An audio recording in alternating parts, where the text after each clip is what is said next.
Kannada film industry అంటే అక్కడి heroines తమదైన టాలెంట్తో పాన్ ఇండియాను షేక్ చేస్తారని హిస్టరీ చెప్తోంది.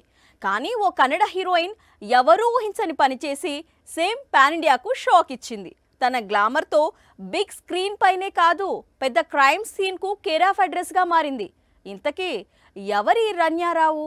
ఇది ఇటీవల బాలీవుడ్లో రిలీజ్ అయిన ఒక సూపర్ హిట్ ఫిలిం. సినిమా పేరు క్రూ. ఇందులో టబు, కరీనా, కృతి లాంటి గ్లామరస్ క్వీన్స్ ఎయిర్ హోస్టెస్ గా వర్క్ చేస్తూ గోల్డ్ ను స్మగ్లింగ్ చేస్తుంటారు. ఎయిర్పోర్ట్ లో తమకున్న పరిచయాలు, తమకున్న అద్భుతమైన టాలెంట్ తో వందల కిలోల గోల్డ్ ను దేశాలు దాటించేస్తుంటారు.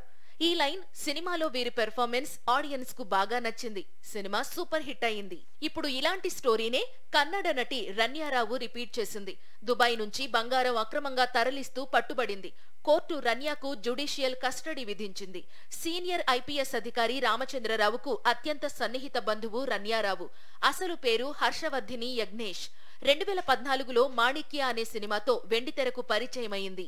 2016లో వాగా అనే తమిళ చిత్రం, 2017లో పటాకాయ్ అనే మరో కన్నడ చిత్రం చేసింది రన్య. అయితే సినిమాల్లో నటించినప్పుడు రాని పేరు ఇప్పుడు తన పేరు దేశమంతా మార్మోగుతోంది. ఈ మధ్య తరచూ దుబాయ్కు వెళ్లి వస్తుండటంతో డిఆర్ఐ అధికారులు రన్యాపై దృష్టి పెట్టారు. గత 15 రోజుల్లో 4 సార్లు రన్య దుబాయ్ వెళ్లి రావడంతో పోలీసులు రంగంలోకి దిగారు. రన్య బంగారం అక్రమ రవాణా వెలుగు చూసింది.